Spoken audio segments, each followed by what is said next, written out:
Hello everyone. We have I think now 25 people who have joined online. Are you all able to hear me loud and clear? Please give a thumbs up or raise your hand. And anything else?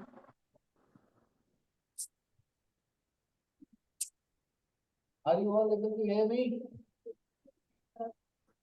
Yes, sir. From here. Yes, sir. Yes. Okay. Good. I am handing over now the stage to Mr. Rizwan, who is going to take and brief us about the POCSO Act, which the government has framed for child protection.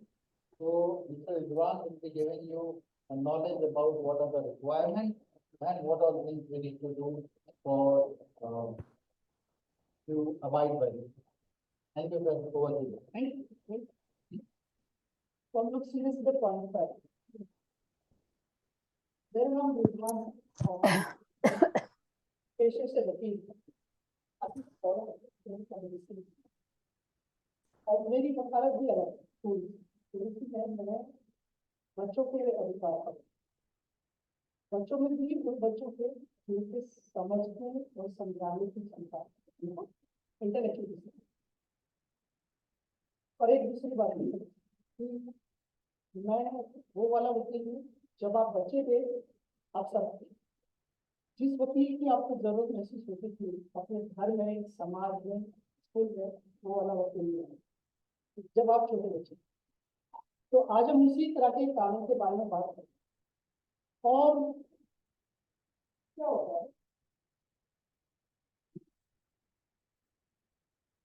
इस चीज को समझने के लिए हम कानून को इस तरीके से बात नहीं करेंगे कि कानून के सेक्शन याद करो उसे देखो गूगल में जाएंगे आसान होगा आज तो दुनिया एआई की दुनिया है ना तो और आसान है पर जब कभी भी आपके सामने कोई भी इस तरह की बात आए तो आपको उससे डील करना पड़े या आपके पास में आए और आपको लगे कि किसी की मदद करनी है तो आप उस सिचुएशन में ना वो गूगल एआई और जो जानकारी हम आज हासिल करेंगे वो आपकी मदद करेगी इस कानून को रखने की जरूरत नहीं है और हम आराम से पॉक्सो एक्ट को समझेंगे एकदम से वकील की तरह बात नहीं करेंगे जहां आपको लगेगा कि ये वकील की तरह बोले तो आप मुझे रोक लीजिए तो बच्चों को नुकसान कैसे होता है उनको 4 हिस्सों में बांटे ये समझने के लिए आज हम एक हिस्से में बात करेंगे तो कहना है प्रिंसिपल वो कैसे हो सकता है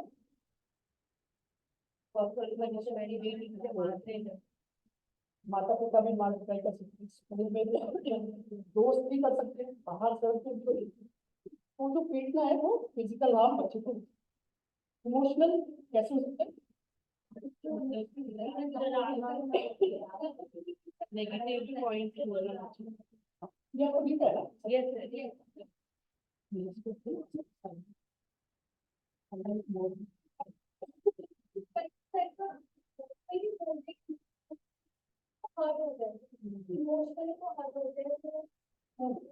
उससे भी होता है आप राइट की दवा कर सकते हैं तो इमोशनल कैसे होता है मोटा है गोरा है काला है मम्मी पापा के बारे में बात करना पसंद नहीं है वो वाली बात बोलिए धर्म जाति वाली बात बोलिए कुछ भी हो सकता है दो लोगों के बीच में कंपेयर ये बच्चा अच्छा है ना तो हिस्ट्री बार बार याद दिलानी है ना ये भी हो सकता है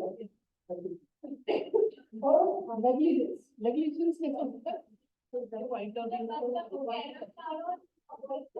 अटेंशन नहीं दे रहे बच्चे कभी ऐसा होता है कि हम मतलब बार बार कुछ कहना तो पॉइंट हो जाती है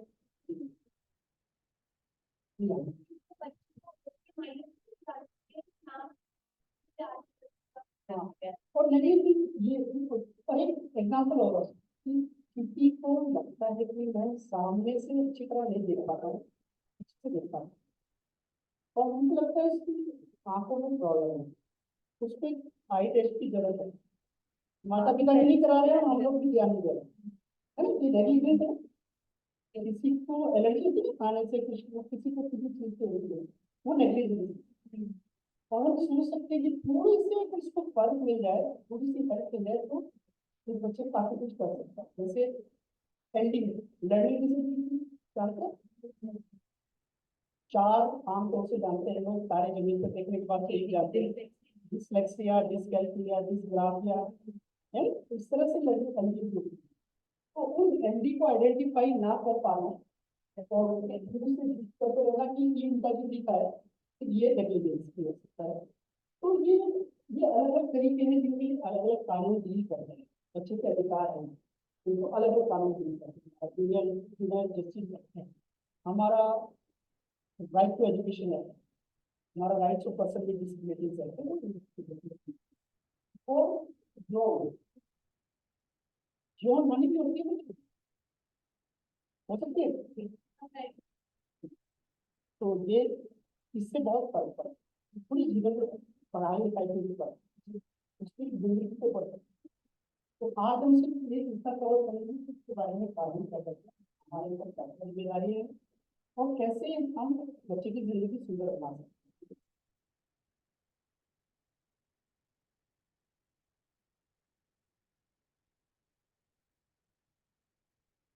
तो बच्चे के लिए जब हम यौन की बात करते हैं, यौन हिंसा या पॉक्सो एक्ट के बारे में बात करते हैं, तो सबसे बड़े खतरा पता क्या होता है? कौन लोग होते हैं? पहले लोग क्या कहते हैं, हमें इसके बारे में बात नहीं समाज में, तो इसे इसे नहीं, इस बारे में ज्यादा बात नहीं, हमारे टाइम पे तो इसके बारे में बात नहीं होती थी, ऐसी होता ना, हमें इसके बारे में सुनना नहीं और बोलना भी नहीं। और ये तीनों कानून जो पॉक्सो, मैं आगे आपको बताऊंगा, तो तीनों बातें कानून के हिसाब से अपराध है और अनजाने में लोग ऐसे अपराध कर देंगे।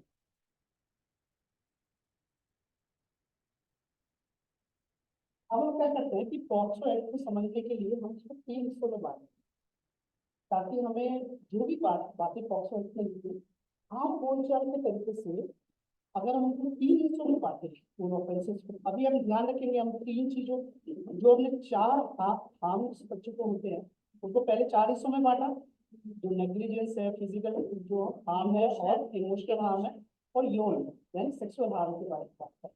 हम सिर्फ एक के बारे में बात, उस एक को हम लोग क्या करेंगे, तीन हिस्सों में बांट के समझने की कोशिश करें, क्योंकि वो इतना आसान सब्जेक्ट है नहीं। तो हम इसको तीन हिस्सों में ऐसे बांट देंगे कि नॉन टच बेस ऑफेंस, बच्चों के साथ होने वाले जो सेक्सुअल ऑफेंसेस हैं नॉन टच बेस है, ये पॉक्सो में है, तो बहुत सारे केस है।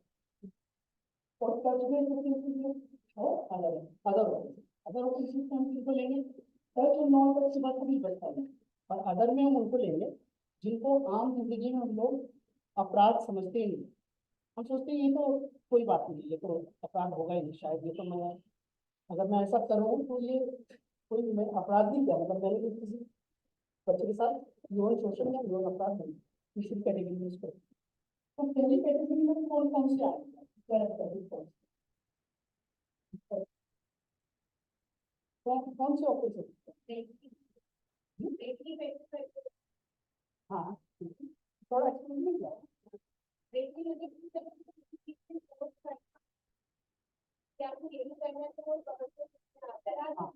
इतना धमका के उनको टच नहीं किया था।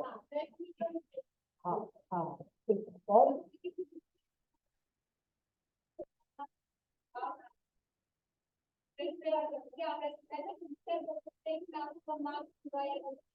हाँ, और उसके बदले में सेक्सुअल फेवर मांगना।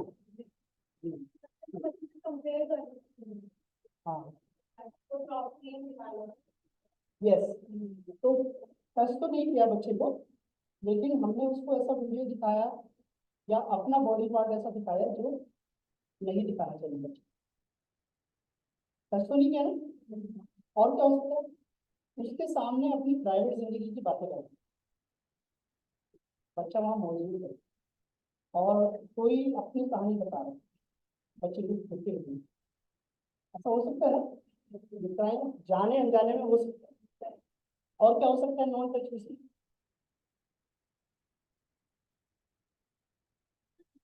के बारे में कुछ ना कुछ गलत तरीके से, या मतलब कि बच्चा डर भी रहा है, मतलब मैं क्या बताऊँ कि सेक्सुअल इंटेंशन के साथ और उसमें इरादा सेक्सुअल होना चाहिए, सेक्सुअल इंटेंशन होनी चाहिए। हमने वैसे वाले लोग नहीं बनना है जो बात करते हैं घबराते हैं इस बारे में ना। तो ये हो सकता है। और क्या हो सकता है, सोच सकते हैं? तो हम एक लिस्ट के साथ बात करते हैं। तो लैंगिक उत्पीड़न जिसमें सेक्सुअल हरेसमेंट है, ये क्या होता है? सेक्सुअल हरेसमेंट तो वुमेन के साथ भी होता है ना? ये डेफिनेशन ये होता क्या? हम सबके अंदर एक ताकत है, शक्ति है ना, हम उसमें उसे आपराधिक बल के तौर पर क्या आपको दिखा सकते हैं और अच्छे के तौर पर। आप किसी आदमी के सामने फोटो कॉपी करने जाने में अनकंफर्टेबल होते हैं, क्यों? किसी के नहीं, क्योंकि आप जानते हो कि मेरे साथ कुछ गलत हो रहा है या गलत किया जा सकता है। और बच्चे को ये आभास होना कि होता है ना, कुछ रिश्तेदार आते हैं, कुछ मेहमान आते हैं, कुछ परिवार के लोग होते हैं जिनके सामने बच्चा कंफर्टेबल नहीं होता। उसके बहुत सारे रीजन हो सकते हैं, हम इसे सेक्सुअल नहीं मानना चाहिए, पर कभी कभी एक रीजन ये भी हो सकता है कि बच्चे के साथ कुछ ऐसा काम हो रहा है जो कंफर्टेबल नहीं, बच्चे के साथ जोड़ शोषण लगातार होने वाली चीज़। यानी कि कोई व्यक्ति जिसके साथ कुछ प्रयास कर रहा है लगातार करना, तो क्या हो जोड़ शोषण लैंगिक उत्पीड़न है। अश्लीलता से अवगत कराने का मतलब क्या हो, जो हमने बात की थी कि भाई वो ऐसी बातें करना जो बच्चों के सामने नहीं करनी चाहिए, ऐसी वीडियो दिखाना, ऐसी पिक्चर दिखाना, या अपने शरीर का प्रदर्शन करना,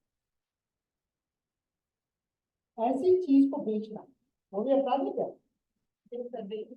बहुत सारी वीडियो तो आती है लीगल। ये सवाल मन में आ सकता है ना, सी ग्रेड मूवी तो बनती है ना, बनती है ना, मार्केट में दिखती है, वो चीज दिखती है, वो इलीगल कैसे हो सकती है? उसमें लिखा रहेगा ना 18 प्लस, है ना, तो वो इसलिए इलीगल भी बच्चे को दिखाना इलीगल। ऐसी कोई वीडियो या फोटो को अपने मोबाइल में, अपने लैपटॉप में, कंप्यूटर में या किसी भी डिवाइस में स्टोर करके रखना जिसमें बच्चे का इस्तेमाल यौन क्रिया में करें। इस बात को थोड़ा डिटेल में समझिए। ये क्या हो सकता है, किसी ने व्हाट्सएप में आपको वीडियो भेजी, वो स्टोर हो जाती है ना, आपने भले से उसको नहीं देखा पर वो स्टोर होगी, लेकिन अगर वो आपके मोबाइल में है तो वो प्राइवेट है, आप उसको तो अगर कोई वीडियो किसी ने आपके मोबाइल में भेजी, अगर उसमें बड़े लोग हैं यौन क्रिया करते हुए, वो सरकार से टैक्स वीडियो बनाई गई नहीं है तो वो लीगल है। आप अकेले में अगर उसको देखते हैं तो आप किसी के अधिकार का हनन नहीं कर रहे, लेकिन आप किसी के सामने देखते हैं तो सबके अधिकारों का कानून कैसे कहते हैं। लेकिन अगर उसमें बच्चों का इस्तेमाल किया गया है, कोई भी बच्चा है और वो आपके मोबाइल में स्टोर है तो वो क्राइम है।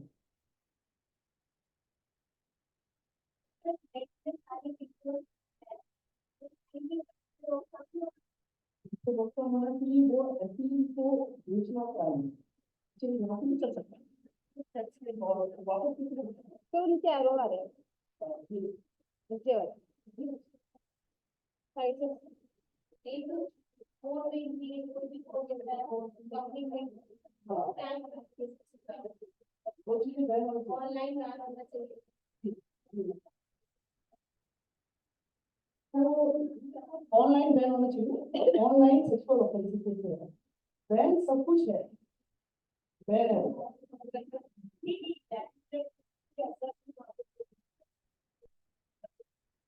अभी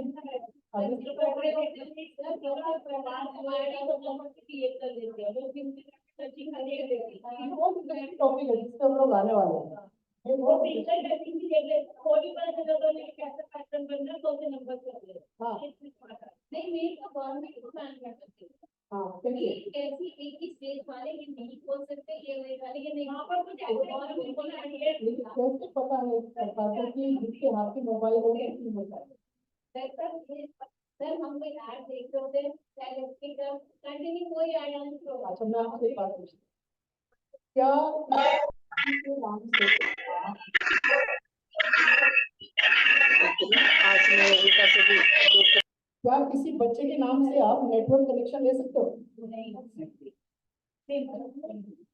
नेटवर्क कनेक्शन ले सकते हो? तो इंटरनेट ही इसमें अलाउ नहीं है। कौन गलती कर रहा है? मैं अपने बच्चे को देख रहे उनके नाम से सरकार ने तो रोक दिया। सर पढ़ाई मैंने आपको पहले गाइडेंस देना है। मैंने कहा कि मैं आपके मैं सरकार का क्वेश्चन नहीं रख रहा हूँ, पर मैं कह रहा हूँ कि सिस्टम सरकार उस बनाती है, पर वो हमको पहुंचना चाहिए, समझ आना चाहिए हमें कि हमको कहाँ बचाना है। एक एग्जाम्पल, माता पिता ने फोन में कुछ देखा और उसको रख दिया और बच्चे के पास फोन का एक्सेस और उसने खोला, तो इसमें सरकार की गलती थी, माता पिता की गलती? सर अगर माता पिता नहीं भी देख रहे हैं तो बच्चे अगर इंटरनेट पे काम कर रहे हैं कंटिन्यू ऐड आता है। हाँ हाँ अगर बच्चे ने केक कर दिया तो वो खुल जाओ तो ये माँ बना के रखती है तो टाइगर ने बैन कर दिया 5 ईयर से रहना पड़ेगा। हाँ हाँ और आप इंडियन कैसे किसी भी कॉलेज में क्या किया है और फिर आपको जो फेसबुक की होती है उसमें वो कॉल करते हैं आप एक बार वेदर है और टॉपिक टू डेवलप में भी जाते हैं ये पॉजिटिव बात होती है। पढ़ाई तो पहले भी होती थी, हाँ हाँ पहले भी बच्चे लायक बने इंटरनेट की पढ़ाई इंटरनेट कंप्यूटर पहले भी था हमारे भी जो पहले भी डॉक्टर लायक एक तरफ बात करते हैं, एक तरफ बात करते हैं। मैं बिल्कुल जानबूझ के बारे में बोलने की कोई मतलब नहीं होगा। तो हम इस टॉपिक पे आगे बात करेंगे, ठीक है? मैं इसलिए आपको मौका दे रहा था कि आपको अपने ये सवाल रखो। अब हम आते हैं टच बेस होते हैं, तो इसके बारे में भी आपको बिल्कुल ऐसे ही बोलना है जैसे आप इस टॉपिक पे बोल रहे हैं अपने बारे में ना। तो जब हम टच बेस अपने इसके बारे में बात करते हैं तो उसमें अभी ये नॉन टच के बारे में बात की हमने, अब हम बात करते हैं non touch base. Touch base offensive बच्चों के साथ क्या होता है? अब हम बच्चों पे आ जाते हैं और याद करते हैं कि टीचर तो हमारे साथ क्या होता है, तो क्या क्या होता है ऐसा। इसी तरह बात करते हैं जैसे अभी एग्रेशन के साथ अभी सही ढंग से आप बात कर रहे थे। क्या क्या करते हैं, क्या होता है?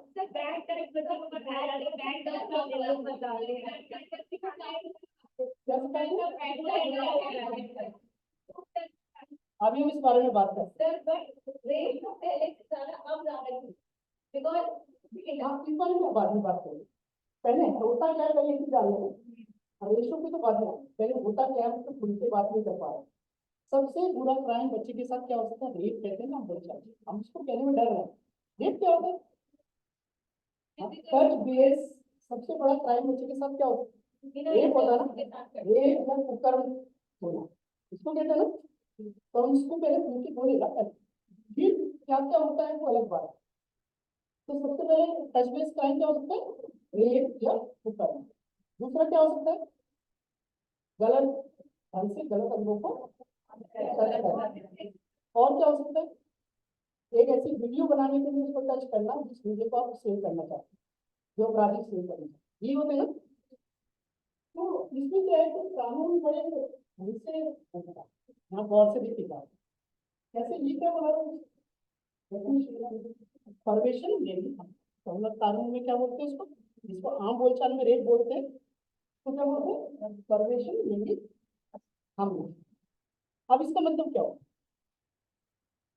रेप की डेफिनेशन समझना बहुत जरूरी है कि जब हम अखबार पढ़ते हैं फिर हमारे पास अधूरी जानकारी होती है और फिर हम क्या करते हैं कि हम सोचते हैं कि पता नहीं क्या चल रहा है हमारे आसपास, क्या है परवेशन लैंगिक हमले का मतलब क्या है, क्या होता है?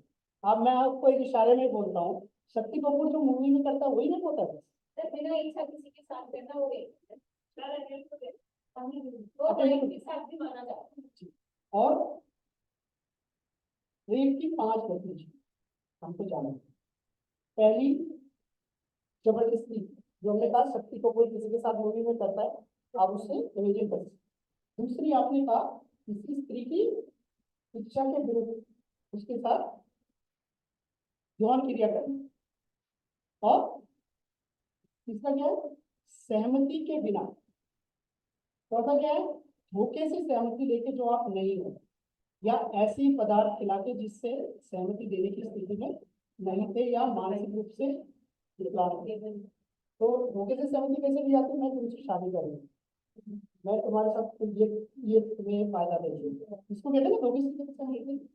और पांचवी जो डेफिनेशन है वो हम सबको अपने बच्चों को बताने की जरूरत है। कई लोगों के बच्चों पे मुकदमा हो जाता है, फिर वो बाद में बोलते हैं मेरे बच्चे ने तो कुछ गलत किया ही नहीं। किसी भी स्थिति में स्थिति या मायने नहीं रखती, सहमति ली थी कि नहीं ली थी मायने नहीं रखता। 16 साल से कम उम्र की लड़की के साथ यौन क्रिया करना नहीं, अब चाहे वो माइनर में ही की तो यही था। तो छोटे बच्चे जो घूमते हैं साथ में उनको बताने की जरूरत है कि केस हो सकता है। और पॉक्सो में ये पांचवी बात और ऐड है, छठी बात, पांच तो होगी, छठी बात क्या ऐड हो जाती है, पॉक्सो में रेप का मतलब सिर्फ जननांगों का प्रवेशन नहीं है। अगर किसी ने पेंसिल या किसी वस्तु का प्रवेशन भी बच्चे के जननांग में कराया है तो वो रेप है। कई सारे मामले मेरे सामने ऐसे आए हैं जिनको मैंने देखा है, वो कहते हैं कि अरे इसने तो सिर्फ ये गलती कर दी थी, ये पेंसिल थी, लेकिन इसका मतलब ये थोड़ी जिंदगी में जेल में ही रहेगा। है तो है कानून वो रेप, आम बोलचाल में इसको रेप कहते हैं, प्रवेशन रेप का। इससे आगे आएगा एग्रीवेटेड, एग्रीवेटेड गुरुतर होगा। जब हम गुरुतर की बात करेंगे तो सजा डबल हो जाएगी, इसके बारे में मैं थोड़ा आगे बताऊँ। स्कूल के प्रति लैंगिक हमला, जो आपने कहा था कि हमला किया है पर प्रवेशन नहीं हुआ है लेकिन हमला करने की कोशिश की है, असली प्रयोजन के लिए बच्चे का उपयोग करना, यानी कि उस दौरान उसे उसको क्रिया में शामिल करते हुए देखेंगे जी। अब अदर क्या हो सकते हैं, ये तो हमने दोनों तरह की बातें कर दी, डेफिनेशन समझ ली हमने और यही बॉक्स में लिखी और हमने साधारण ढंग से समझी। इसके अलावा क्या हो सकते हैं जिनको हम कभी नहीं समझ, सोचिए पहले बात भी की हुई है। सर मेरा एक क्वेश्चन, जो क्वेश्चन बाद में आएंगे, पहले हम डेफिनेशन समझते हैं। अगर आप डेफिनेशन बताओ आपने बताया उसके बारे में। जी, अभी आपने बोला 16 साल से पहले माइनर वाले सहमति पर मायने नहीं रखती क्राइम, हम वही स्कूल में पढ़ाते हैं 9th में प्रिकॉशन लेके आप ऐसे ऐसे करो, तो अब ये सही है ये सही स्कूलों में सर पढ़ाते हैं कि 10th को भी नहीं आप ऐसे प्रिकॉशन लीजिए ये लीजिए, 10th की पढ़ाई शुरू हो जाती है 10th में तो उसमें पढ़ा रहे हैं, तो ये सही है या ठीक है? दोनों बातें अपनी जगह पे क्वेश्चन अलग चीज है। और क्या है कि क्राइम मान के माता पिता की तरफ से रिपोर्ट आना अलग बात है। अगर किसी के माता पिता ने रिपोर्ट की तो भाई वो क्राइम या उसने की। अब ये बताइए कि कौन है, आप बताइए कौन से ऐसे अपराध हो सकते हैं जो इन दोनों कैटेगरी में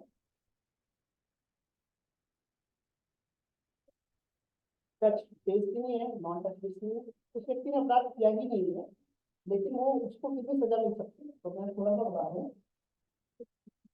पॉक्सो में कहते हैं कि अगर आपको ज्ञान है कि किसी बच्चे के साथ यौन शोषण हुआ, किसी बच्चे ने अपने टीचर को बता दिया, किसी बच्चे ने अपने पड़ोसी को बता दिया, अपने रिश्तेदार को बता दिया, किसी फीमेल को बता दिया, किसी मेल को बता दिया, किसी वकील को बता दिया, डॉक्टर को बता दिया, और उसके आगे उसकी सूचना नहीं दी पुलिस को, तो 6 महीने की सजा।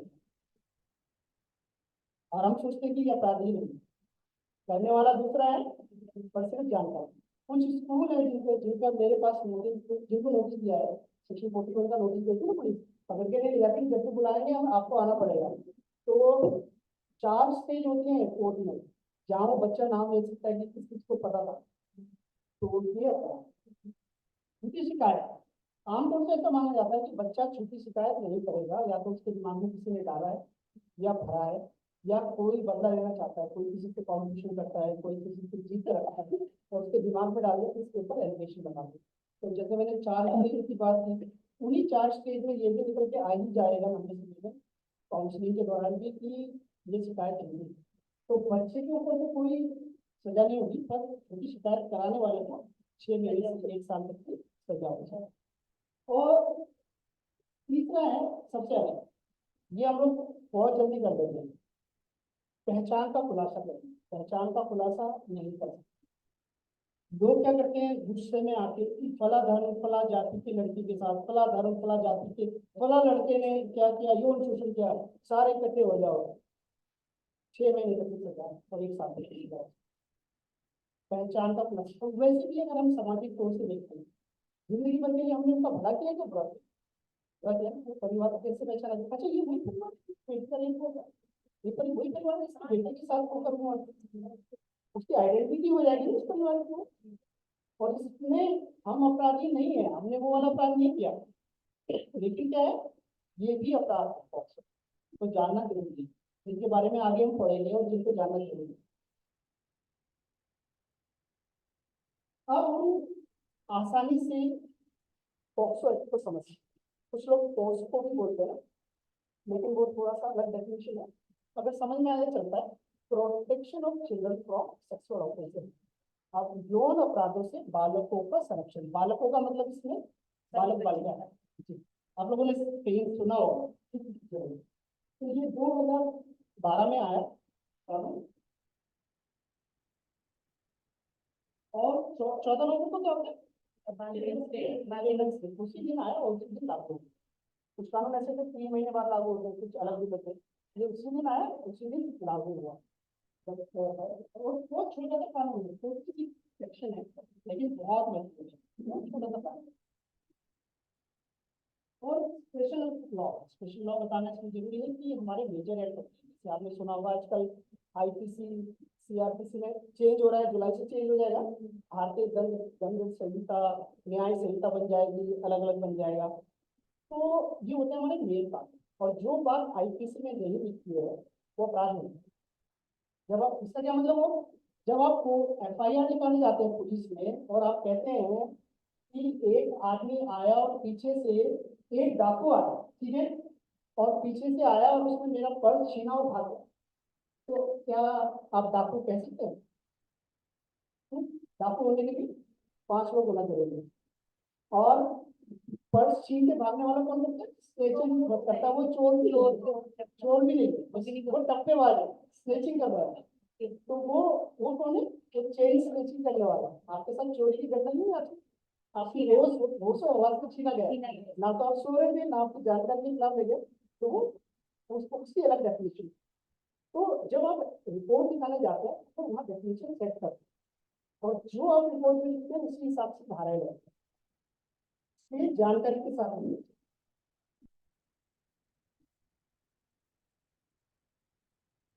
अब ये कानून का काम क्या है? 3 काम करना। बच्चों को छेड़खानी, जैसे हमने बताया कि आपराधिक बल का एहसास जो लोग दिलाते हैं, वो जो छेड़खानी करते हैं, परेशान करते हैं, एहसास दिलाते हैं कि मैं तुम्हें सेक्सुअल हार्म पहुंचा सकता हूँ, उनके साथ होने वाले कुकर्म और बलात्कार से उनकी हिफाजत करना, और अगर उनके साथ हो जाए तो उससे उस व्यक्ति को सजा देने का सिस्टम है। अब बच्चे की डेफिनेशन अलग अलग कानून में अलग है। अगर आप मेरे पास आए, कुछ लोग आते हैं ना, 15 साल का बच्चा है, स्कूल भी जाता है, सर लेकिन 5 बजे के बाद चाय की दुकान में काम करता है मेरे साथ, तो चाइल्ड लेबर हो, वो चाइल्ड चाइल्ड लेबर हो, चाइल्ड लेबर क्यों नहीं है? क्योंकि वो खतरनाक काम नहीं कर रहा है, पर वो अपना घर चलाने के लिए काम कर रहा है, पढ़ाई भी कर रहा है। अगर वो कारखाने में काम करेगा खतरनाक जगह में तब है, लेकिन 14 साल से पहले वो कुछ भी काम नहीं कर सकता। तो क्या 6 से 14 आरटीई वाली पीरियड। हाँ, और अब जे भी एक्ट है, नया जस्टिस एक्ट है, उसमें क्या हुआ कि बार बड़े कंफ्यूज करते हैं, बार का काम है कि लोगों को कंफ्यूज करना, खबर इस ढंग से छापना, बड़ी बड़ी छापना। अभी 25 नवंबर को अखबार में खबर आई, बहुत पुरानी होगी, 2023 में, अब सिर्फ जन्म प्रमाण पत्र से बन जाएंगे सारे दस्तावेज, और अंदर अगर आप गहराई से पढ़ोगे तो उसमें ये था कि ये भी देना पड़ेगा जन्म प्रमाण के लिए। पहले ये था कि 94 से पहले पैदा हुआ उनको जन्म प्रमाण पत्र नहीं देना है, आप सबको ही दे दो। मतलब ये था कि आधार कार्ड और रेजिडेंस प्रूफ भी देना पड़ेगा, जन्म प्रमाण पत्र भी देना पड़ेगा, पर अखबार की खबर पर जो लोग भरोसा कर लेते हैं वो लोग फिर परेशान होते। तो इसी तरह ये है कि जब निर्भया केस हुआ तो लोगों ने कहा बच्चे की उम्र 16 साल हो गई, सुना था ना? बच्चे की उम्र 16 साल का मतलब है कि जब बच्चे ने क्राइम किया, और 16 साल का वो कौन सी क्राइम, हीनियस क्राइम किया हो, जिसमें 7 साल से ज्यादा की, जैसे किसी की हत्या करना, और या तब उसे सजा बड़ों की तरह मिलेगी। मेरी बात करिए ना। और ये कानून किस बारे में बात करते हैं, जब बच्चे के खिलाफ अपराध है। तो इसका मतलब बच्चे की उम्र का मतलब है 18 साल से ऊपर का कोई भी व्यक्ति और एक बच्चा। अब पॉक्सो भी तो 12 में आया ना, उससे पहले तो कानून थे। सबसे पहला केस मैंने 2013 में देखा था पॉक्सो का। उसकी वीडियो में आप लोगों को दिखाऊंगा, टाइम बचेगा तो। उसमें उसको इंटेलेक्चुअल डिसेबिलिटी थी बच्ची को, जिसके लिए बना था। तो पॉक्सो से पहले भी कानून होगा। और हमने कहा कि आईपीसी में जो बात नहीं लिखी है वो एक अपराध अपराध नहीं है। और ये हम अक्सर बता देते हैं कि उसको ना हमें डेफिनेशन नहीं। जैसे हम क्या चाहते हैं कि बच्चे के साथ यौन अपराधों को हम सबसे पहली बात क्या चाहते हैं, वो भूल जाए, ये चाहते हैं। और दूसरी बात उसे न्याय मिले। भूलना और न्याय मिलना एक साथ नहीं हो सकता है। आईपीसी में केस चलेगा 6-7 साल। और न्याय मिलने के लिए क्या याद रखना है, ये व्यक्ति ने क्या क्या किया, कैसा किया। और हम बच्चे से अपेक्षा करते हैं कि वो भूल जाए। इसलिए भी पॉक्सो कानून की जरूरत है। और यही सब पॉक्सो को समझ सकते हैं कि वो ऐसा कोई प्रावधान जरूर करता है कि बच्चा भूल भी जाए तो भी उसको न्याय मिले। और फिर डेफिनेशन नहीं कि इसमें कुछ, जैसे यौन हमला की डेफिनेशन बड़ों के लिए अलग होगी ना। बड़ों से तो पूछा जा सकता है क्या आपने अपने बचाव में क्या किया था, बच्चे से पूछ सकते हैं बात। आपने उसे उकसाया था, बच्चे से पूछ सकते हैं, नहीं पूछ सकते। तो ऐसी डेफिनेशन देने की जरूरत थी। बहुत सारी आईपीसी में बहुत सारी धाराएं बनी है। 354 बनी है। 354 ABCD पीछा करने की डेफिनेशन है। कोई व्यक्ति किसी स्कूटी से किसी का पीछा करता है, लगातार घूमता है, तो आपको महसूस कराता है कि मैं आपको बुरा कर सकता हूँ, है ना। डेफिनेशन महिलाओं के बारे में बहुत सारी डेफिनेशन है इस तरह। जेंडर न्यूट्रल, ये आपको पता होगा। तो अच्छा एक चीज पूछता हूँ आपसे। तो आप कानून बदलने के लिए नहीं आएगा, मतलब मैं, हम लोग इस कमरे में कानून बदल ही नहीं सकते। सबसे बेहतर हम क्या कर सकते हैं, समझ सकते हैं कानून, रटने की जरूरत नहीं। अगर कोई लड़की किसी लड़के को, कोई लड़का किसी लड़की को देख के गाना गाता है कि ओ लाल दुपट्टे वाली तेरा नाम होता, उनका गाना है ना। एक और गाना है, खाली पीली रोकने का नहीं, तेरा क्या पीछा करो तो रोकने का। और उस लड़की को पसंद नहीं आता तो वो उसके ऊपर मुकदमा कर सकती है, केस कर सकती है, वो एफआईआर कर सकती है। ये हरकत पसंद ना आए। अब ये अगर किसी के हस्बैंड कह रहे हैं तो खुश हो रहे हैं तो वो अलग बात है। लेकिन यही बात अगर कोई व्यक्ति अनजान कह रहा है, वो पसंद नहीं करता है, वो रोज है ना वहाँ खड़ा होता है, आपको पसंद नहीं, फिर क्या केस कर सकते हैं।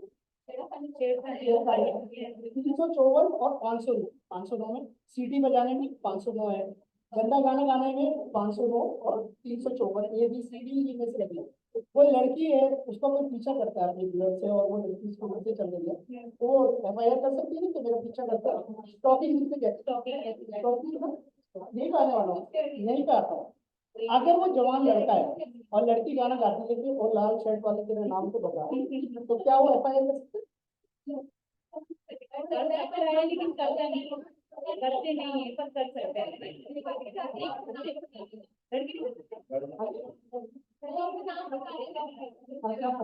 हाँ। और अगर स्कूटी की कोई लड़की किसी लड़के का पीछा करती है, क्राइम की इंटेंशन नहीं है, हत्या की इंटेंशन की अलग बात है। हाँ छेड़छाड़ की इंटेंशन नहीं करते, नहीं करते। तो मैं बता रहा हूँ कि आप मेरे से पूछ सकते हैं, नहीं कर सकते। तो उसका कारण है, ये बड़ों के बारे में बोल रहा हूँ मैं। और इसलिए समझ बोल रहा हूँ कि हम पॉक्सो को समझ सकते हैं। रैगिंग अलग चीज है, बुलिंग और रैगिंग अलग डेफिनेशन आता है। बुलिंग और रैगिंग के लिए कानून बना के डेफिनेशन देते हैं। तो इसलिए नहीं कर सकते कि रिजेक्शन सबसे ज्यादा किसका होता है, लड़कों को। जो भी रिजेक्ट करेगी उसके ऊपर यही मुकदमा कर देगा और सारे लड़के जेल में होंगे। तो इसलिए सिर्फ लड़कों के लिए होता है कानून, बहुत समझ के बनाया जाता है।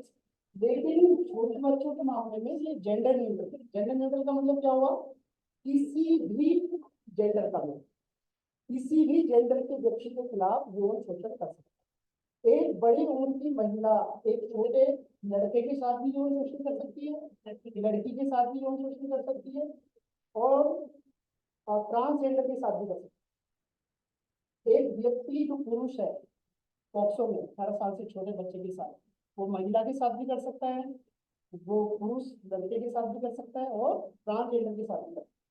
इस LGBTQ+ जो आता है उसमें किसी भी जेंडर का व्यक्ति है, वो डिफरेंस नहीं है कि ये इस जेंडर का व्यक्ति था और करने वाला इस जेंडर का, और वो ट्रांसजेंडर भी हो सकता है जो किसी के साथ यौन शोषण कर सकता है। इसमें पॉक्सो के मामले, दोनों के मामले में कानून अलग अलग।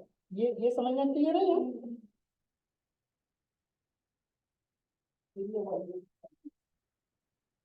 अब इसके लिए क्या है, जो मैंने बात आपको बताई थी कि हम तो चाहते हैं कि बच्चा याद ना रखे और फिर भी उसको न्याय मिले, तो उसके लिए स्पेशल कोर्ट है, विशेष न्यायालय है जो सिर्फ पॉक्सो को केस देखना है। इसमें जज भी उसी के एक्सपर्ट है, वकील भी उसी के एक्सपर्ट हो सकता है, परिवार को सरकारी वकील मिलेगा, लेकिन परिवार चाहे तो प्राइवेट वकील भी अपने लिए कर सकता है। मैं वकील की बात कर रहा हूँ कि उसको करेगा ही करेगा, उसे तो सरकारी मिलेगा नहीं।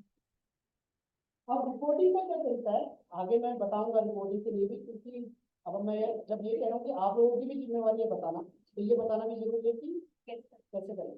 तो अक्सर पुलिस वाले क्या कहते हैं आपको, और मान लिया आप टीचर है, माता पिता में या किसी और ने किया है, तो आपको क्या कहना है, रहने दो मैडम, वही तो जाएगा, कहाँ रहेगा बच्चा। तो आपको उनको कहना है कि आपकी जिम्मेवारी है इसके रहने का इंतजाम करें।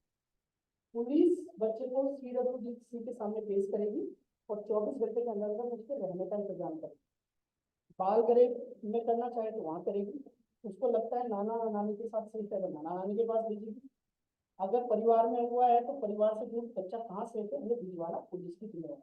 तो आपको क्या कहना है पुलिस को, सारा आपकी जिम्मेवारी है, पॉक्सो एक्ट में हमें मत दो आप।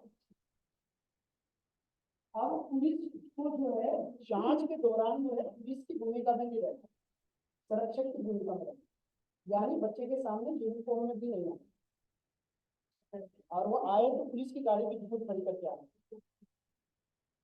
और स्पेशल कोर्ट में जल्दी फैसला हो जाता है। तब जब मैंने सबसे पहला केस इसमें किया था, अगर वीडियो दिखा पाया, तो 2 साल 3 महीने 17 दिन में फैसला आ गया, लेकिन वो रेगुलर कोर्ट में आ गया था, और ये पॉक्सो का स्पेशल कोर्ट 2017 में बन गया, और ये 2015 की बात है।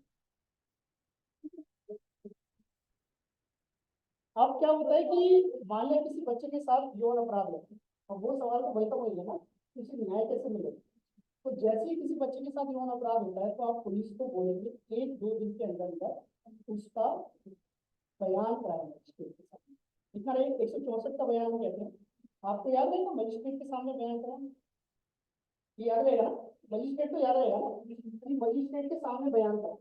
जब वो मजिस्ट्रेट के सामने बयान होगा तो वो कैमरे में रिकॉर्ड कर लिया जाएगा, और केस की आगे की सुनवाई उसी के आधार पर होगी।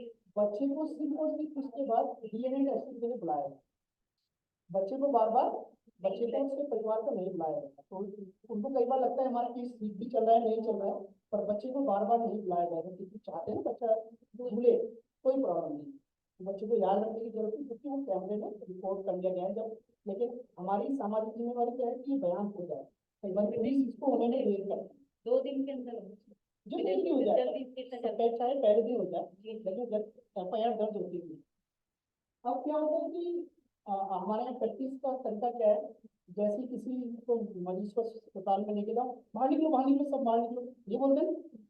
अब प्राइवेट हॉस्पिटल की आपको पता है महिला के मामले में भी है, अगर किसी महिला के साथ यौन शोषण होता है और उसको प्राथमिक चिकित्सा की जरूरत है, जैसे बहुत दिया जाएगा प्राथमिक चिकित्सा, चलो मानते हैं कि मेडिकल तो सरकारी अस्पताल में होगा या फॉरेन मेरा दिन के मामले, लेकिन प्राथमिक चिकित्सा तो उसी वक्त चाहिए नहीं। कोई अस्पताल फ्री मेडिकल ट्रीटमेंट देने से मना नहीं कर सकता। अगर कोई करता है सेक्शन 161 के तहत उस हॉस्पिटल के कार्रवाई, तो आप उस हॉस्पिटल को भी बता सकते हो कि आप इसका प्राइमरी ट्रीटमेंट करो। और अगर वो लड़की है जिस बच्चे के साथ सेक्सुअल ऑफेंस हुआ है, तो उसकी मम्मी को साथ में रखा जाएगा जब आप उसकी प्राथमिक चिकित्सा कर रहे होंगे, मेडिकल बना रहे होंगे। और महिला चिकित्सक भी उत्तराखंड में तो सब जगह महिला चिकित्सक वो ही करेंगे इसका। पहले बात वही है, एक कंपनसेशन ऐसी दे रहा अपन कहते हैं, जब एक केस में जब हमने काम किया था शुरू में इसको 3 लाख रुपए मैक्सिमम अमाउंट था, उससे पहले 2 लाख था, अब मैक्सिमम अमाउंट 10 लाख रुपए तक है। इसमें ऐसी भी आते हैं और पॉक्सो की केस है।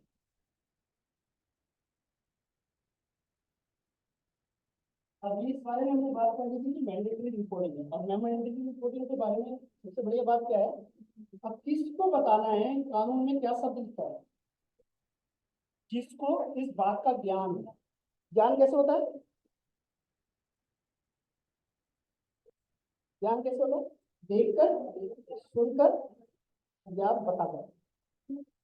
लेकिन आपकी सेफ्टी क्या है कि देर से एविडेंस नहीं कह सकते। जैसे 2 लोग गॉसिप कर रहे थे कि किसी ने किसी का यौन शोषण किया है, वो आपके कान तक पहुंच सकते हैं, वहां मैंडेटरी रिपोर्टिंग नहीं है।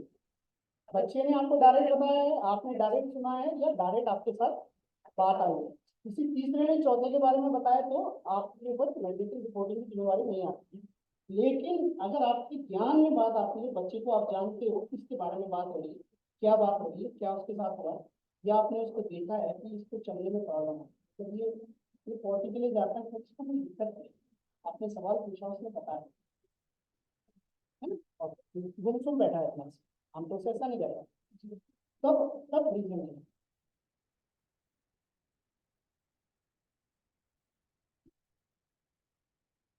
अब स्कूल की क्या जिम्मेवारी, स्कूल की जिम्मेवारी आती है, मैंने एग्रीवेटेड एक शब्द इस्तेमाल किया है, गुरुतर, हिंदी में और भी मुश्किल है गुरुतर, है ना, उसमें एग्रीवेटेड।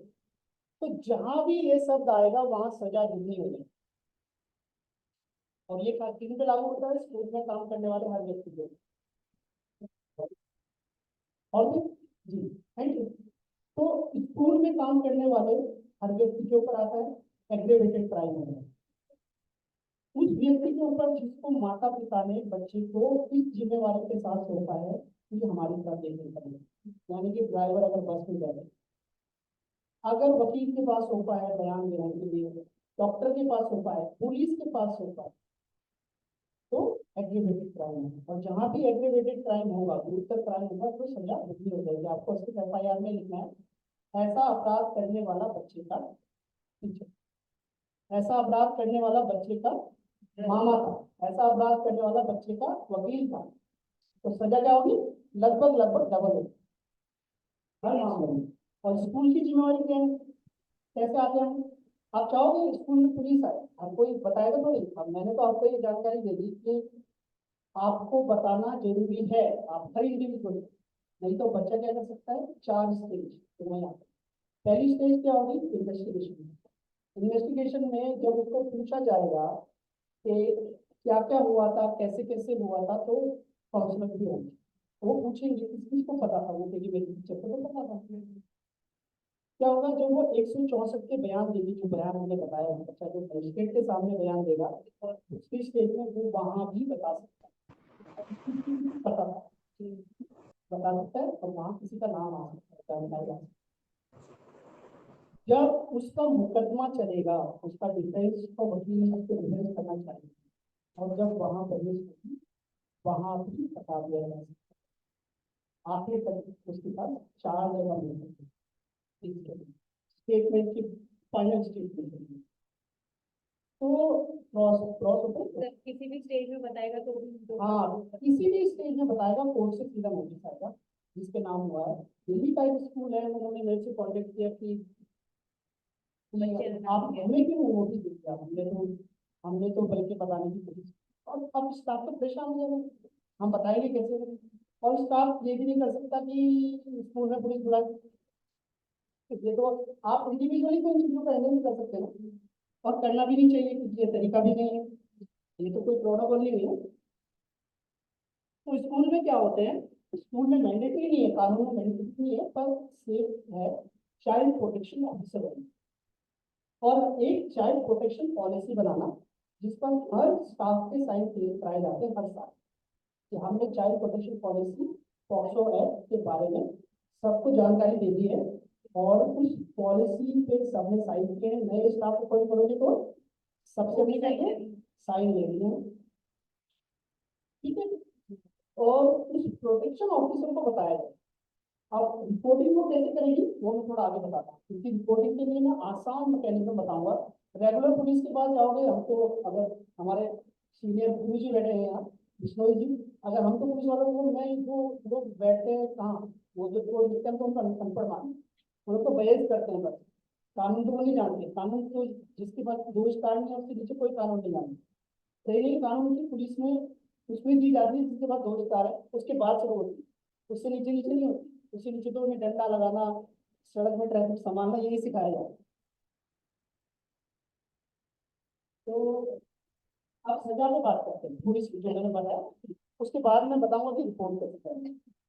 तो अगर किसी के साथ परमिशन लेके हमला हुआ है, जो 6 तरीके मैंने बताए थे, 6 में से कोई भी किसी ने कोई ऑब्जेक्ट भी किसी बच्चे के जननांग में किसी भी जननांग में डाला, तो उसे पहले जब ये कानून आया था मिनिमम 7 साल तक की सजा थी, और फिर क्या हुआ अब जिंदगी भर की सजा। और ये जिंदगी भर की सजा का मतलब ये नहीं है कि वो जो पुरानी फिल्में देखते हैं ना कि कंबल हो रहे हो 14 साल के बाद बड़ लंबी दाढ़ी के साथ जेल से बाहर निकल के आ गए तो बड़ी सी जेल का दरवाजा खुल गया, वो नहीं है। तो हमारे दिमागों में बड़ा ज्यादा वो नहीं है। तो जिंदगी भर जेल में रहेगा, जेल में ही मरेगा वो।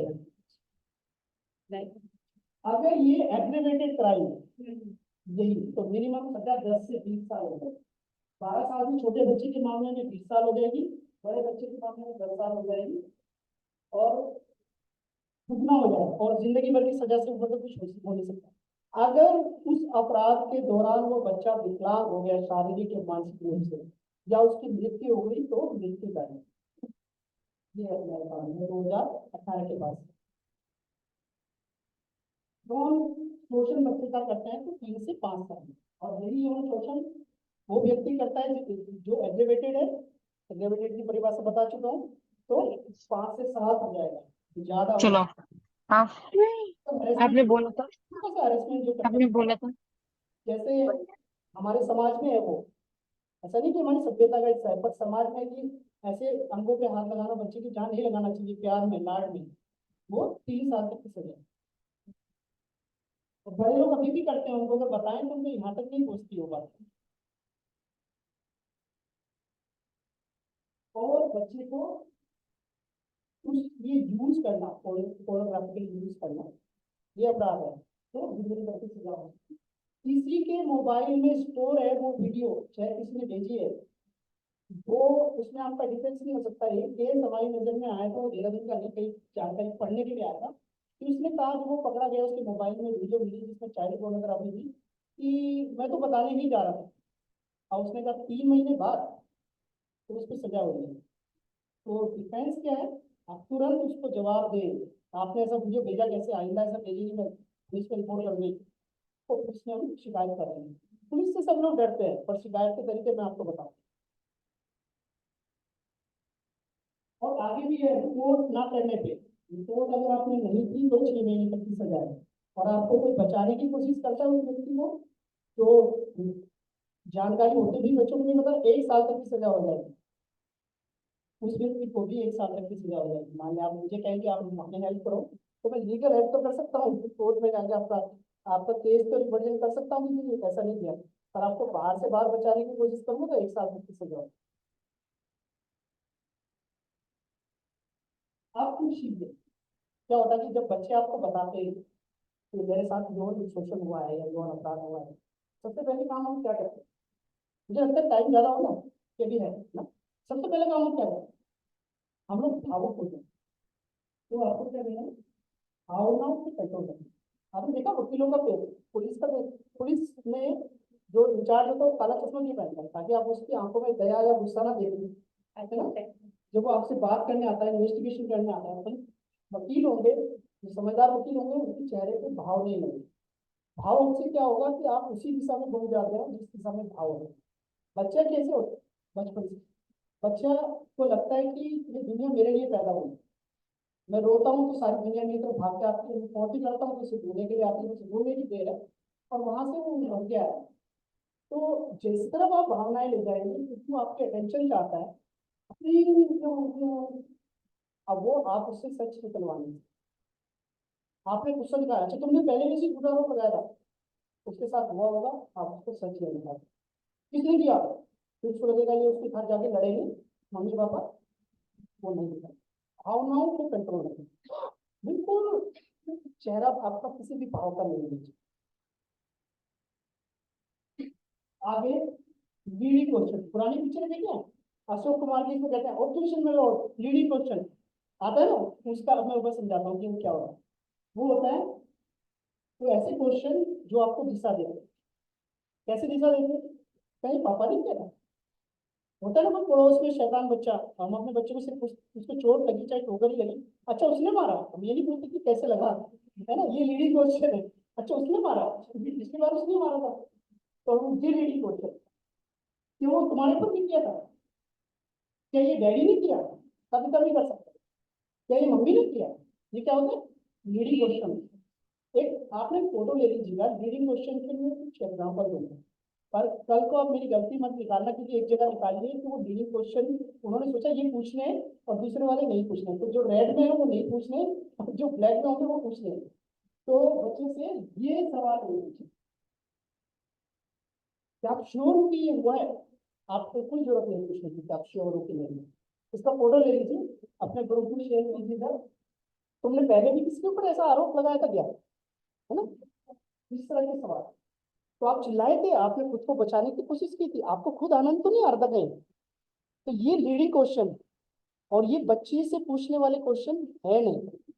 कोई एक ग्रुप में शेयर कर सकते हैं अच्छे से स्क्रीनशॉट।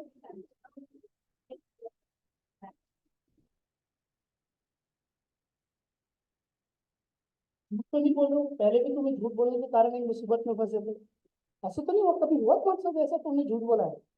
ये क्वेश्चन नहीं पूछना, बिल्कुल ही पूछना। पूछना क्या है, पूछना क्या है, ओपन, ओपन क्वेश्चन कहते हैं क्या हुआ, अच्छा बताओ उसके बाद क्या हुआ, फिर क्या हुआ। अब ये पूछना नहीं है कि क्या तुम उसके बाद मम्मी के पास गए थे, उसके बाद तुम कहाँ गए थे, तब आप सेफ हो। और वो सवाल क्या हो सकते हैं, और ब्लैक और व्हाइट में ध्यान रखिएगा, व्हाइट सॉरी ब्लैक और रेड में ध्यान रखिएगा, रेड नहीं पूछने, ये पूछने, इनका भी फोटो लेंगे इसमें।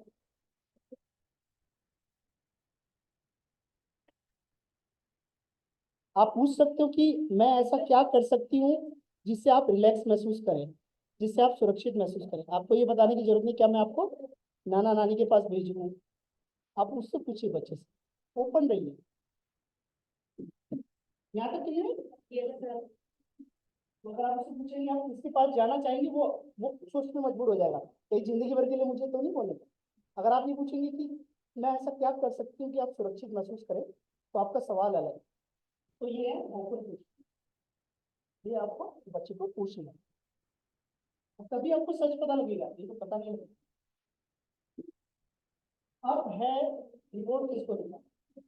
अब रिपोर्ट लिखाने के बाद सबसे बड़ी बढ़िया बात है, मैंने कहा एक तो स्कूल में बेहतर है कि चाइल्ड प्रोटेक्शन ऑफिसर, अगर चाइल्ड प्रोटेक्शन ऑफिसर नहीं है, जो स्कूल के हेड है प्रिंसिपल है, उनको SJPU आप लिख लीजिए, SJPU सबको याद नहीं रहेगा, चाइल्ड प्रोटेक्शन के लिए एक ऑफिसर होता है। और उत्तराखंड में सबसे बढ़िया की सारी महिलाएं, स्पेशल जुवेनाइल प्रोटेक्शन यूनिट, उसका नंबर दे दीजिए। आप उनको क्या कहेंगे, हम तो उनका नंबर बोल देंगे, उनको ये नहीं कहेंगे कि पॉक्सो का एक मैटर है मैं रिपोर्ट दिखाना चाहती हूँ, वो बिल्कुल नहीं समझ पाएंगे, उनका काम है लिखा पढ़ी करना। और उनको कहिए अपने थाने की अपनी पुलिस चौकी की जो SJPU ऑफिसर है उसका नंबर दीजिए, मुझे उससे बात करनी है। और उससे भी बेहतर है कि आप पहले से उससे संपर्क बना करें। अगर वो पुलिस विजिट जो विजिट करने की आएगी आपके आपके स्कूल में, तो यूनिफॉर्म में नहीं आएगी, वो ऐसे आएगी जैसे मतलब कोई सोशल वर्कर आएगी, और वो यूनिफॉर्म के साथ नहीं आएगी। आपके स्कूल में ऐसा नहीं लगेगा कि पुलिस आ रही है, गाड़ी बड़ी दूर खड़ी करके आएगी जब उसको पता होगा आपको अधिकार है। और हर मैटर को वो ये नहीं कहती इसे दर्ज ही करो, इसे नहीं करो, पर आपने सूचना दी, उसको सही जगह सूचना दी है, उसको दिए जिसको ट्रेनिंग दिया है। हमने SGPU को काफी ट्रेनिंग दिया है, और खुद से भी सरकार बहुत ट्रेनिंग करती है, कहना भी गलत है कि हम भी गलत करते हैं, सरकार बहुत ट्रेनिंग देती है, वो लोग बहुत ट्रेन है, बाकी तो छोड़ देते हैं। और आप भूल जाएंगे SGPU, आप कहिए बच्चों की सुरक्षा के ऑफिसर कौन है। आस पड़ोस में भी ऐसी घटना हो सकती है ना, तो अक्सर 2 स्टार मिनिमम होगी और महिला, क्लियर है? यहाँ पर तो इसमें किसको करेंगे आप इसका पुलिस सिविल लेंगे स्पेशल यूनिट पुलिस यूनिट उस ऑफिसर से मिलना है। और अगर आप मैंने इसको नीचे कर दिया शायद आवाज कम आ रही है, अगर आप हमारी उत्तराखंड चाइल्ड राइट कमीशन है उसकी वेबसाइट पे जाएंगे, उस पर हमेशा वो लिस्ट अपडेट करते रहते हैं, हर पुलिस स्टेशन के एग्जीक्यूटिव की लिस्ट अपडेट करते हैं, वहां से आप डाउनलोड भी कर सकते हैं। इसके बारे में सुना है आप लोगों ने ई बॉक्स? कुछ मामले ऐसे आते हैं कि हम लोग बड़े बच्चे हैं, आपके पास पड़ोस में किसी बच्चे के साथ यौन हिंसा हो रही है, किसी के पिता ही कर रहे हैं, ऐसा हो सकता है, किसी के घर में हो रहा है यौन, और वो बच्चा आप बुरा भी नहीं बनना चाह रहे हो, बच्चे की हिफाजत भी करना चाहते हो, बचाना भी चाहते हो, तो एनसीपीसीआर जो राष्ट्रीय हमारे बाल अधिकार संरक्षण आयोग है, उसका एक ई बॉक्स है। उस ई बॉक्स पे जाकर बच्चा अपनी कंप्लेंट लिख सकता है यूएस से। इस ई बॉक्स की जानकारी बच्चे को दे सकते हैं। उस ई बॉक्स पे जो वो लिखेगा तो इन्वेस्टिगेशन है, बिल्कुल इस तरीके से होगा कि पता भी नहीं चलेगा इन्वेस्टिगेशन कैसे होगा। इस ई बॉक्स की जानकारी ऐसी स्थिति में दे सकते हैं। और तीसरी चीज को आपको मुझे सुनाई होगा, चाइल्ड जानते चाइल्ड लाइन क्या है? पहले एनजीओ हैंडल करते थे, सरकार अच्छा कर रही है। चाइल्ड लाइन इस नंबर को कैसे बताया गया है? ये नंबर है 1098 1098। लोग सोचते हैं क्यों है ये? हाँ, तो 1098, 10 से उल्टा याद रखो, 1098। हाँ, पहले सिर्फ बीएसएनएल से लगता था, सब नंबर से लगता, किसी से भी बच्चा कॉल करेगा वो इंफॉर्मेशन दे सकते हैं। तो पुलिस नहीं आएगी, सोशल वर्कर टाइप लोग आएंगे जिन पर जानकारी दे सकते हैं। यहाँ पे मैं एक और बात है, आपको सड़क के किनारे कोई बच्चा तो भूखा है, आप उसकी मदद करना चाहते हैं, आपकी इंटेंशन क्या है? बहुत अच्छी है, आप उसकी मदद कर रहे हो, आप उसको अपनी कार में बिठाया या स्कूटर में बिठाया, घर ले गए, उसको खाना खिलाया, और उसके बाद थोड़ी देर बाद आप जेल चले गए। क्यों? क्योंकि उसके मम्मी पापा ने तो उसके ऊपर रिपोर्ट दिखा रखी है, आपने तो कहीं सूचना नहीं दी, पुलिस को आप सोच रहे हो बाद में बताऊंगी या बताऊंगा मैं। तो जैसे ही बच्चा मिले इस नंबर पे कॉल करें, जब ये लोग कहें कि हाँ ले जा लो घर खाना खिलाओ तब ठीक है, पर इस नंबर पे पहले कॉल कर दें, क्योंकि वो सेफ नहीं है आप लोगों के लिए, आपकी अच्छी इंटेंशन भी आपके लिए गलत हो सकती है। एक और है कि अगर कुछ बच्चे लिख सकते हैं चिट्ठी, बाई पोस्ट डाल सकते हैं, तो जो हमारी उत्तराखंड की चाइल्ड राइट कमीशन है उसका एड्रेस है, वो चिट्ठी भेज सकते हैं, ये उनका ईमेल आईडी है। लेकिन कुछ कंप्लेंट पे काम होता है, कुछ पे नहीं होता है। कुछ मामले ऐसे हो सकते हैं जहाँ बहुत बड़े संख्या में ये अपराध हो रहे हैं, तो वहाँ के लिए ऐसे कर सकते। तो ये क्लियर है कि जब हमारी जिम्मेवारी है तो हमको कंप्लेंट भी कहाँ करनी है, वो सुविधाएं मिले।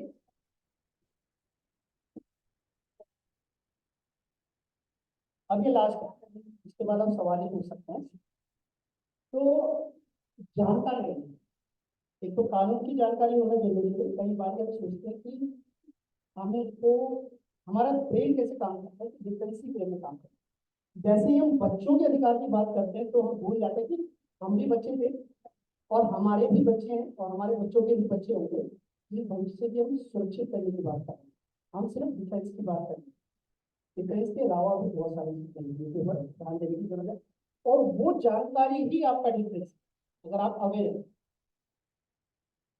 सपोर्ट सिस्टम की जानकारी, जैसे मैंने आपको बताया कि स्पेशल यूनिट और पुलिस यूनिट की जानकारी, अपने आस पड़ोस की रखना, आपको चाइल्ड लाइन की जानकारी रखना, आपको ई बॉक्स की जानकारी रखना, ऐसे वकीलों की जानकारी रखना जो देखो के अधिकारी के साथ रहते हैं, ऐसे डॉक्टर की जानकारी रखना जो मेडिकल सर्विस दे सकते हैं, कहाँ ले जाना होता है, कौन सी जगह ले जाना होता है, ये चीजें जानकारी रखनी आप सेफ रहें।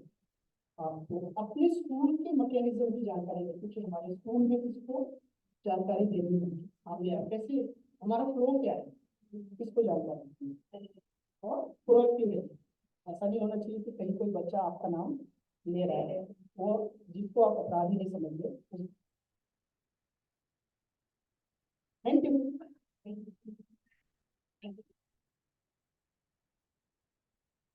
अभी भी कोई सवाल है तो 1 मिनट के लिए पूछ सकते हैं, वैसे टाइम आपका पूरा हो गया। जी sir.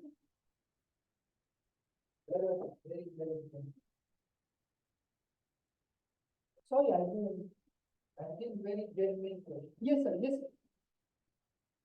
These days we are not gentle. जी आ रही है sir. These days we are not gentle. ठीक है? जी मेरे को फीमेल जी मेरे मेल आना अगर हम उसके साथ एक ड्राइवर उसके साथ आगे आया ना पहले तो जनरल में जाता है वो चाहे ड्राइवर जी जी जी तो क्या female worker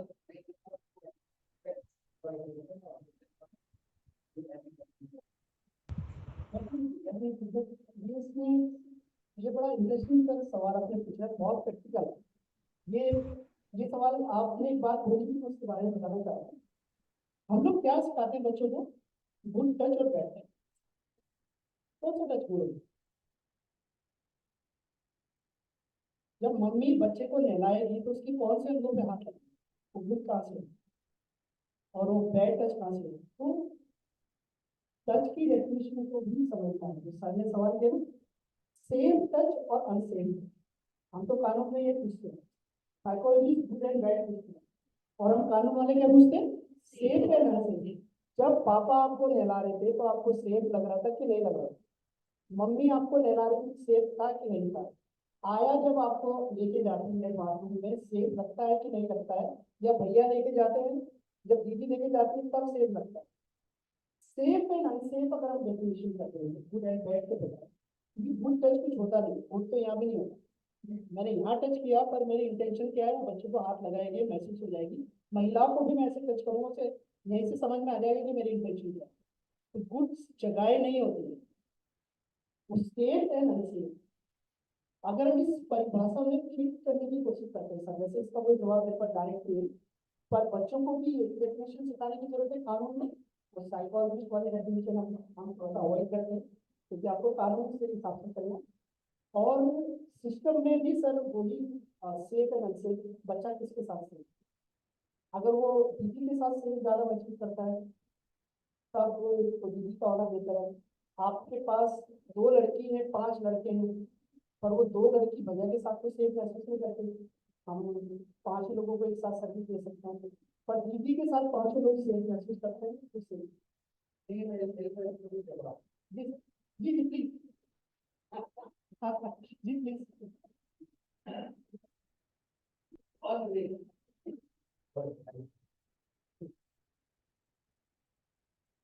since it is a interactive session, always there are rape cases against women, female, or minor girls. Have you ever heard a rape case against a man, a boy, anytime by a female? हुआ कभी register आपका? Very तो बदनाम कौन होगा? But बदनाम कौन होगा?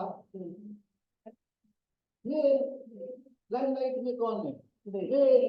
ये कर सकते हैं जी। आज तक की हिस्ट्री उठा के देख लो भाई, कितने रिकॉर्ड हैं। 99 केस तो ऐसे नहीं, क्या पता कोई भी female rape doing a rape of a man or a boy is not there anymore, मतलब राइट। जी जी एग्जैक्टली। तो यही हमारी धारणा बन चुकी है कि गलत काम को फिर मेल करेंगे। अनफॉर्चुनेटली होता होगा ये, where female might have abused a child or a boy. BA pass picture देखी थी? हाँ, किसने देखी बीए पास? देखा उसमें लड़का बेचारा उसके साथ क्या हो। तो but the thing is probably those cases either political से cases पास कर रहे हैं, तो कैसे हो सकता है? I don't know, कानून में ऐसा कुछ है किया जा सकता है? ठीक है, पॉक्सो में महिला के खिलाफ बिल्कुल मुकदमा हो सकता है, पॉक्सो में बिल्कुल हो सकता है। अगर बच्चे के अगेंस्ट उसने कोई भी सेक्सुअल ऑफेंस किया है, इस डेफिनेशन में टच, नॉन टच और किस। और बच्चों के ऊपर लिमिटेड में POCSO is applicable up to 15 year और 18 ईयर तक ना। लेकिन बच्चों से ऊपर नहीं होगा, मतलब फीमेल मेल के साथ करेगी, बड़ों के में सो देयर इज नो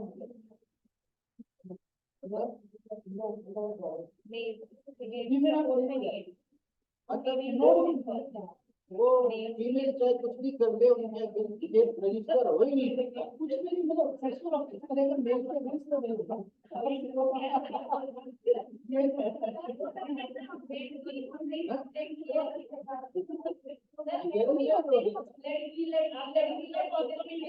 रोक तो नहीं हो सकता है, पर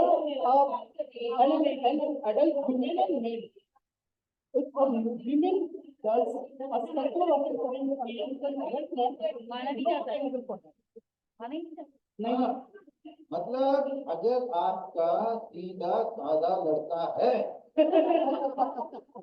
और उसे किसी लड़की ने पता लिया, अरे हैं, सब कुछ हो गया, और बच्चा अगर वो लड़का आएगा, पापा मेरे साथ तो ऐसा ऐसा हो गया, तो आप कुछ कर ही नहीं सकते।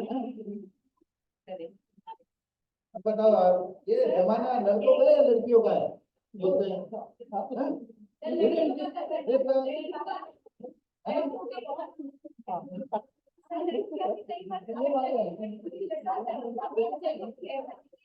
वही केस हुआ उसका लॉज नहीं है बोलना, चैलेंज करा सर 5 लड़कों को, और sir boys are always boys, उन्होंने वो एक्सेप्ट करा, लेकिन उन्होंने फिर वीडियो भी बनाया, सब कुछ कराया, लेकिन उसके पास कंपल्सिव किसने करा? लड़कों के पेरेंट्स ने करा, सबको 1-2 लाख रुपए दिए। तो लीगली तो वो लड़के गलत हुए, क्योंकि कानून सपोर्ट नहीं करता है उनके सेक्शन। उनके पास है ही नहीं। पर सर फैमिली में भी पैसे चले गए, लड़की भी उसमें वो हो गई कि नहीं, तो सर कानून तो सबसे लड़की ने कंप्लेन करी, लड़की को उठाया फिर दिया, ये तो कानून बहुत गलत, वो इनोसेंट नहीं है, तो अगर लड़का बोलता है ये इस लड़की ने छेड़ दिया, तो कोई कानून है बचाने के लिए? अगर वो 18 साल से छोटा है तो कानून बचाने के लिए है, 18 साल से बड़ा है तो कोई नहीं है। तो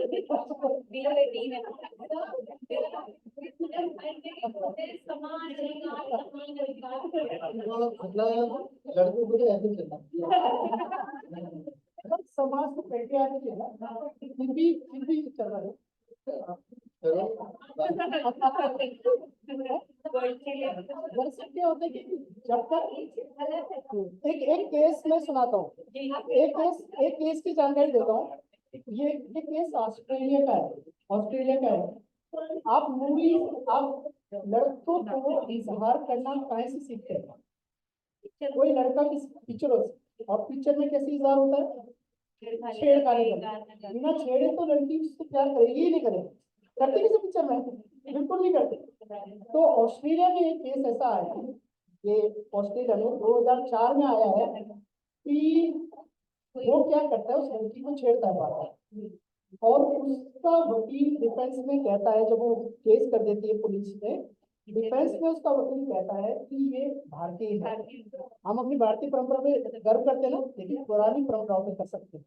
उन्होंने कहा ये भारतीय है, इनके देश में इजहार करना सिखाया ही नहीं जाता, और ये छेड़ने को ही इजहार समझते हैं। और ये लड़का झूठ नहीं बोल रहा है, उसने कहा मैं तो इससे प्यार करता हूँ, वैसे छेड़ने का कोई इरादा नहीं था, मैं सच में इससे प्यार करता हूँ, और मैं तो प्यार का इजहार कर रहा था। पर यहाँ प्यार का इजहार करने का तरीका ही क्या है?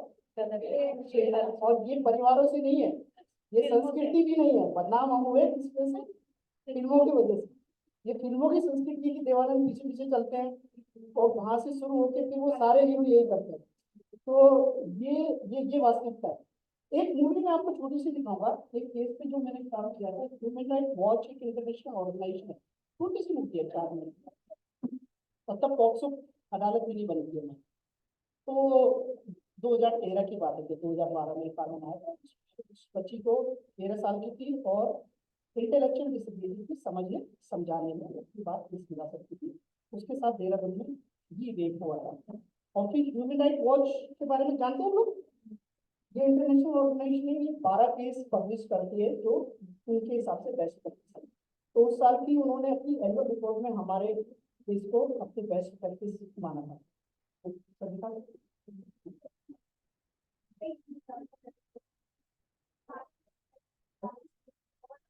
तो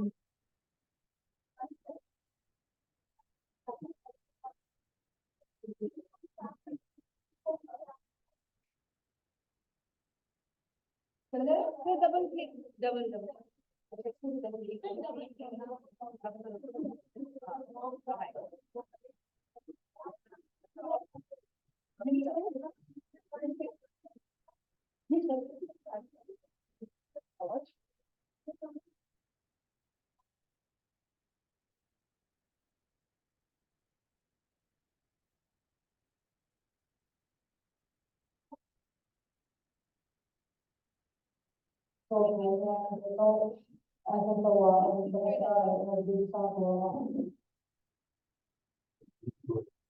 Islamic Gulf activist और ह्यूमन राइट्स वॉच की सलाह था।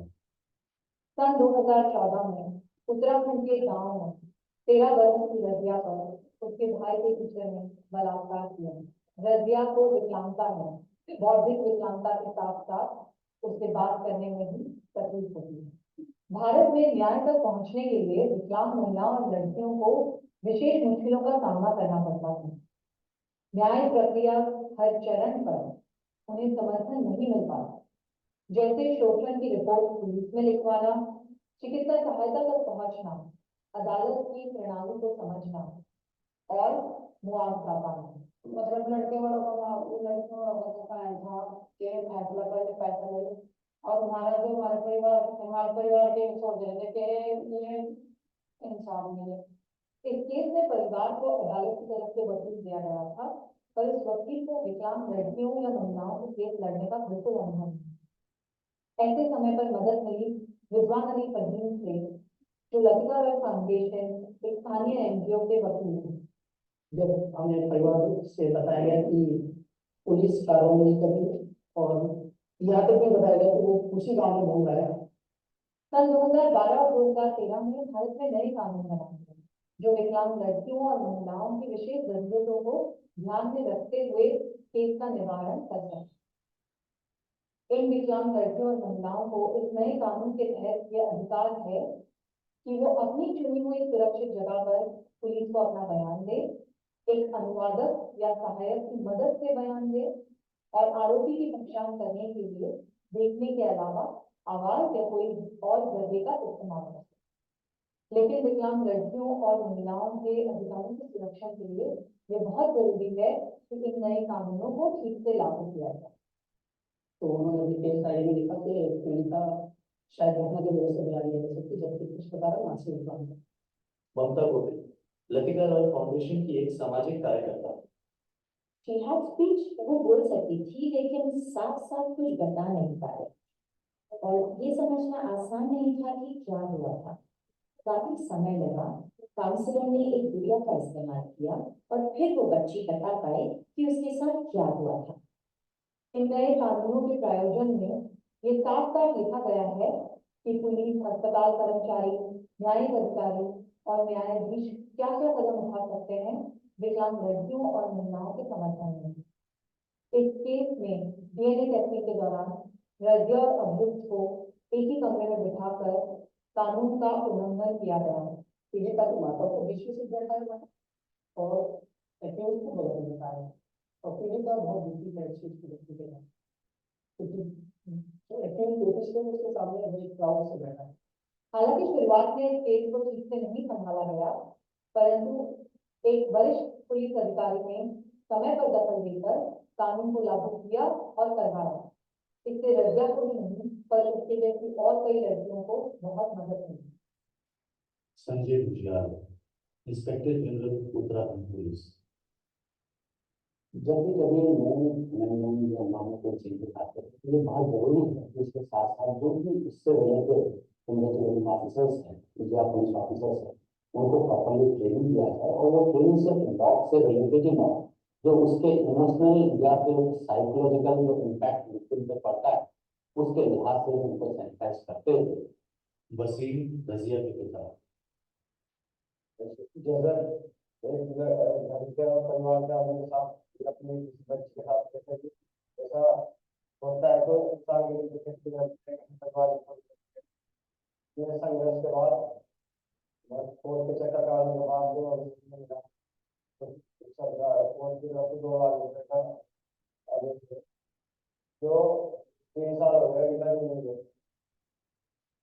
केस ये दर्शाता है कि भारत ने अपने कानूनों में विकलांग लड़कियों और महिलाओं के अधिकारों को सुरक्षित करने के लिए कई कदम आगे बढ़ाए हैं। लेकिन इन कदमों की सफलता के लिए जरूरत है मजबूत स्थानीय संस्थाओं की, जागरूक पुलिस की, जानकार वकीलों की और सरकार की तरफ से एक दृढ़ प्रतिबद्धता की। सही समर्थन से ही विकलांग लड़कियां और महिलाएं यौनिक हिंसा के सदमे से उभर पाएंगी और उन्हें न्याय मिल पाएगा।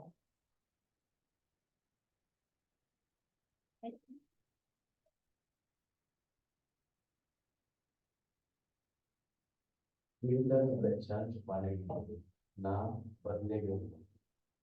Uttarakhand thank you. तो उधर से कोई